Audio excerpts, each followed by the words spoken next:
Muy bienvenidos y bienvenidas a este 20º domingo después de Pentecostés. Que el amor de Dios, la gracia de su Hijo, nuestro Señor Jesucristo y la comunión del Espíritu Santo esté con todos ustedes, así sea.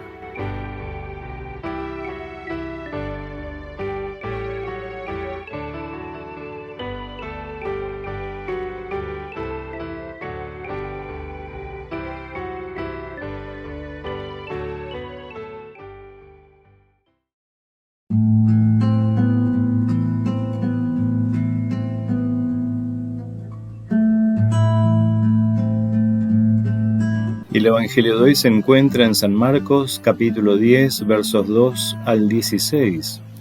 Gloria sea a ti, oh Señor. Dice así la palabra del evangelista.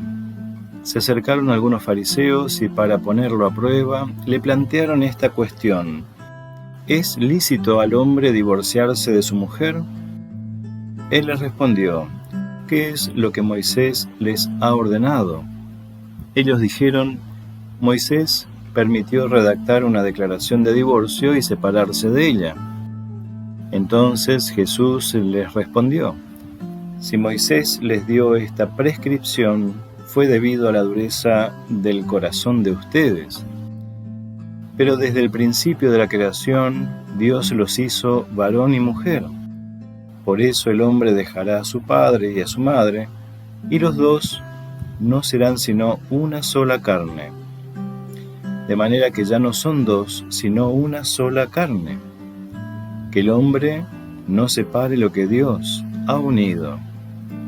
Cuando regresaron a la casa, los discípulos le volvieron a preguntar sobre esto. Él les dijo: el que se divorcia de su mujer y se casa con otra, comete adulterio contra aquella.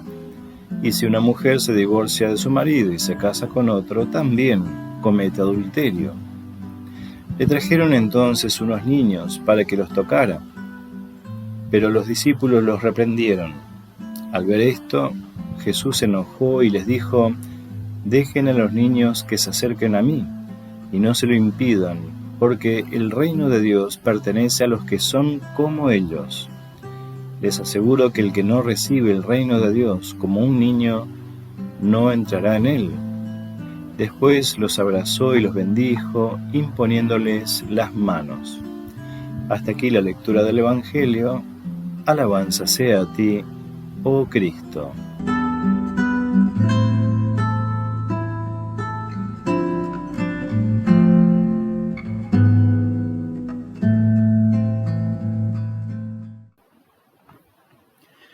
Gracia y paz de Dios, nuestro Padre, y de su Hijo, nuestro Señor Jesucristo.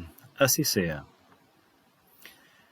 Los relatos bíblicos hoy nos invitan a reflexionar una temática compleja que tiene por fondo el problema del androcentrismo, un aspecto de la cultura patriarcal judía, y un tema central gira particularmente en su comprensión sobre el matrimonio.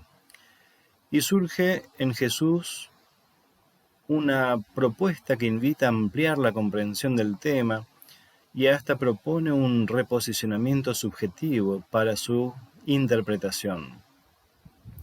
La pregunta de los fariseos, si es lícito al hombre divorciarse de su mujer, tiene por trasfondo dos interpretaciones que había al respecto sobre los motivos por los cuales el varón podía divorciarse de su mujer. Una era por la infidelidad de ella y otra por lo que el varón considerase un motivo. Solo en las comunidades cristianas donde no se seguía tan estrictamente la tradición judía se llegó a comprender que la mujer también podía divorciarse de su marido. La declaración de divorcio o repudio que Moisés indica, que Jesús señala que fue por la dureza de los corazones de esos varones, en Deuteronomio 24:3. No es un mandamiento, sino una concesión que regula las relaciones de un hombre con su esposa divorciada. Vale resaltar que solo en un contexto gentil, no de la tradición judía, la mujer podía también divorciarse de su marido. De modo que estamos ante una manera de comprender el género femenino y masculino en la cultura y la tradicional interpretación de los judíos que ubica a la mujer en un lugar de inferioridad, pecaminoso, contaminado, un lugar de sometimiento y obediencia al varón, y que si fallaba, entre comillas, ¿no?, en su rol de esposa, el varón podía prescindir de ella a través de esta carta de divorcio o de repudio. Esto es un trasfondo de la pregunta que los fariseos hacen a Jesús, pretendiendo que Jesús se expida sobre lo que es lícito, legal o justo. Jesús trae como respuesta el argumento de la condición humana creada por Dios y toma del segundo relato de creación el simbolismo de la costilla. Eva fue creada de la costilla de Adán, que refiere a un costado, dando a comprender que el lugar que ocupa un género al lado del otro es de compañero, es una relación simétrica, en un plano de igualdad de condiciones, podríamos decir en una igual condición de sujetos de derecho en la cultura. Ese es el lugar humano en la creación de Dios. Cuando dice que el hombre dejará a su padre y a su madre, la interpretación patriarcal o machista llevó la mirada sobre la mujer como algo de lo que el varón podía disponer, interpretación que pierde de vista la condición de semejante de la mujer, lugar que debe ocupar cualquier ser humano creado por Dios, el lugar de sujeto de derecho. La mujer también debe dejar a su padre y a su madre, igual que el varón, y al unirse como pareja se vuelven uno. Esta unión de la pareja es la unidad que abarca lo espiritual, lo económico, como cada ámbito de la vida, llevando a la mayor plenitud esta condición humana de sujetos de derecho. Y esto tiene que ver con la vida. Es lo que nos mantiene con vida en esa unión con la pareja. Y nos ayuda a pensar el significado de la promesa de hasta que la muerte nos separe, utilizada en los ritos del matrimonio, que sería lo mismo que decir mientras sea para vida, mientras que esta unión sea para vida. ¿Cuándo la muerte comienza a separar a una pareja? Cuando se comienza a vulnerar los derechos del otro.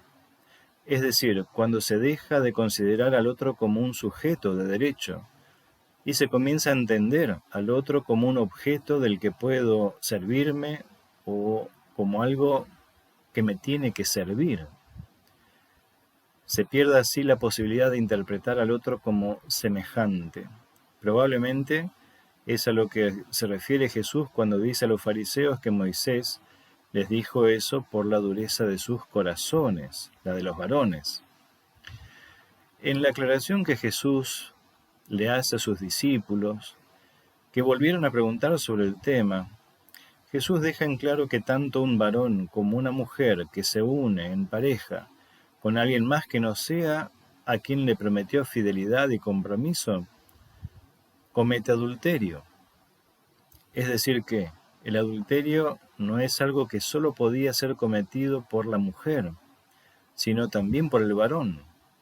Esto hackeaba en parte la comprensión patriarcal de entender el lugar del varón como superior, dominante, y de la mujer como inferior y sumisa, y vuelve a colocar a ambos en condiciones de igualdad ante Dios. Se agrega la escena de los niños a este tema. Era costumbre que las familias acercaran a los jóvenes para que los escribas los bendigan, previo al ritual del día de expiación. Los discípulos los reprendían cuando querían acercarse a Jesús, tal vez porque no querían que tomaran a Jesús como un simple escriba. Pero Jesús se irrita por ello, y deja a la vista que las familias habían entendido mejor que sus discípulos sus palabras. Bendice a los niños y habla del reino de Dios poniéndolos como ejemplo, probablemente como contracara de la dureza de los corazones adultos. Debemos ser como niños para aprender de nuevo el lugar que debemos ocupar unos en relación a otros dentro de la cultura. Que la paz de Dios, que sobrepasa cualquier entendimiento humano, hoy nos guarde, a cada uno y a cada una, en la verdadera fe, hasta la vida eterna. Amén.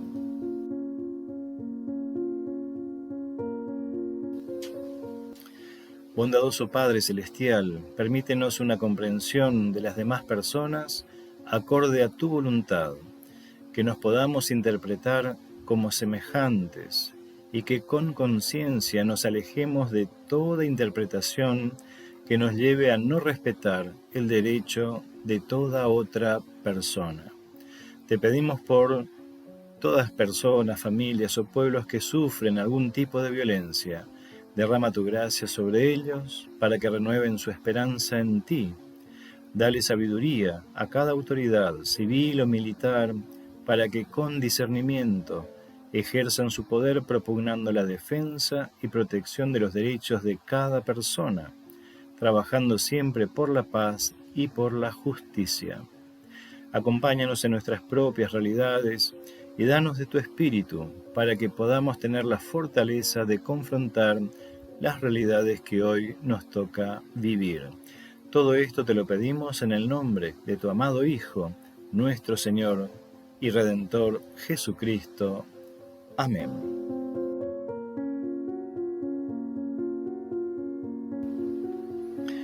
Recibamos la bendición de Dios. Que el Señor te bendiga y te guarde, que el Señor haga resplandecer su rostro sobre ti y tenga de ti misericordia. Vuelva el Señor su rostro a ti y te conceda su paz. En el nombre del Padre, del Hijo y del Espíritu Santo. Amén.